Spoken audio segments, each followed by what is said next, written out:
The night everything changed. The rain fell steadily on the empty parking lot, each drop catching the pale glow of the streetlights above. Marcus Wellington adjusted his tie as he walked toward his black sedan, the sound of his leather shoes echoing against the wet pavement. The quarterly board meeting had run late again, and exhaustion weighed heavy on his shoulders. As CEO of Wellington Industries, Marcus was used to long days and longer nights. At 42, he had built his company from nothing into a multi-million-dollar empire. Success had come at a price, though. His marriage had ended 3 years ago and he rarely saw his own daughter anymore. Tonight, like most nights, he would drive home to an empty penthouse and fall asleep, reviewing financial reports. The parking garage was nearly deserted at this hour. Marcus reached for his car keys when he heard something that made him pause. A small voice, barely audible above the rain, was speaking nearby. "Please, sir," the voice said, trembling with fear. "She's too weak to beg." Marcus turned toward the sound and saw them near an old rusted pickup truck about 30 feet away. A man in a wrinkled suit was standing beside the vehicle, looking down at something. Next to him stood a little girl, no more than 8 years old, with blonde hair that hung in damp strands around her face. Her brown dress was too thin for the cold night, and she was shivering. Something about the scene felt wrong. Marcus had learned to trust his instincts in business, and right now, every instinct was telling him to pay attention. The man by the truck looked nervous, constantly glancing around the parking garage. When he spoke to the child, his voice carried an edge that made Marcus's skin crawl. "Keep quiet," the man hissed. "We need to get moving." The little girl looked up at him with wide, frightened eyes. "But she hasn't eaten anything today," she whispered. "She can barely move." Marcus felt his heart begin to race. He pulled out his phone and quietly dialed 911, keeping the call ready but not yet connected. Moving slowly and staying in the shadows, he crept closer to get a better view of what was happening. The man walked to the back of the pickup truck and opened the tailgate. Marcus could see him looking down into the truck bed, but from his angle he couldn't see what was inside. The little girl stood on her tiptoes trying to peer over the edge. "She needs help," the child said, her voice growing more desperate. "Please, she's so sick she'll be fine." The man snapped. "Now get in the front seat, we're leaving." But the little girl didn't move. Instead, she looked directly toward where Marcus was hiding in the shadows. Their eyes met across the distance, and Marcus saw something in her gaze that broke his heart. It wasn't just fear, it was hope.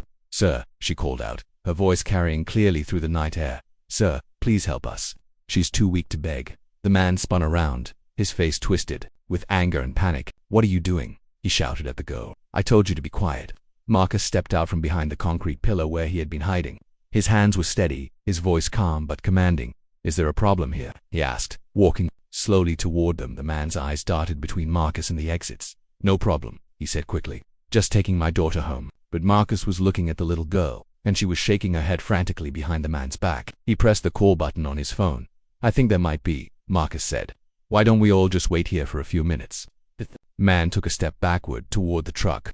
"Look, mister, this is none of your business. These are my kids and I'm taking them home." "Kids?" Marcus asked. "Where's the other child?" The little girl pointed toward the truck bed. "She's in there," she said. "She's really sick. She hasn't talked all day." Marcus felt cold dread wash over him. He moved closer to the truck, and the man tried to block his path. "Stay back," the man warned. "I'm warning you." But Marcus was taller and stronger, and desperation gave him courage. He pushed past the man and looked into the truck bed. What he saw made him freeze. There, lying on a dirty blanket in the corner of the truck bed, was another little girl. She looked to be about 6 years old, with the same blonde hair as the first child, but this girl was unconscious, her breathing shallow and labored. Her skin was pale, almost gray, and Marcus could see that she was severely malnourished. "My God," Marcus whispered. The man tried to slam the tailgate shut, but Marcus caught it with his hand. In the distance, sirens were already wailing, growing louder by the second. "She's my sister," the older girl said, climbing up into the truck bed despite the man's protests. "Her name is Emma. She got sick 3 days ago, and he wouldn't take her to the doctor."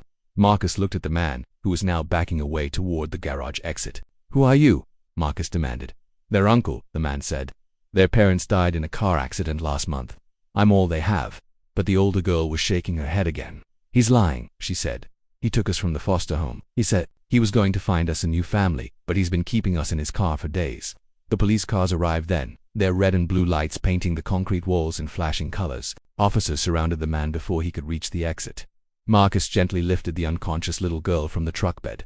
She was so light, like a bird. Her breathing was getting weaker. "We need an ambulance," he called to the officers. "This child needs immediate medical attention." As the paramedics worked on Emma, Marcus knelt down beside her sister. "What's your name, sweetheart?" he asked. "Sarah," she said quietly. "Is Emma going to be okay?" Marcus looked at the paramedics, who were working quickly to stabilize the younger girl. One of them gave him a subtle nod. I think she's going to be fine, Marcus said. You were very brave tonight. Sarah, you saved your sister's life. Sarah's eyes filled with tears. I was so scared. But I saw you, and I thought maybe you would help us. Marcus felt something shift inside his chest. For the first time in years, his success and wealth felt like they had real purpose. Where will you go now? He asked. Back to foster care, I guess, Sarah said. We don't have anyone else. Marcus watched as the ambulance drove away with Emma. Sarah's worried face pressed against the window. He thought about his empty penthouse, his lonely dinners, his daughter who barely knew him anymore sometimes.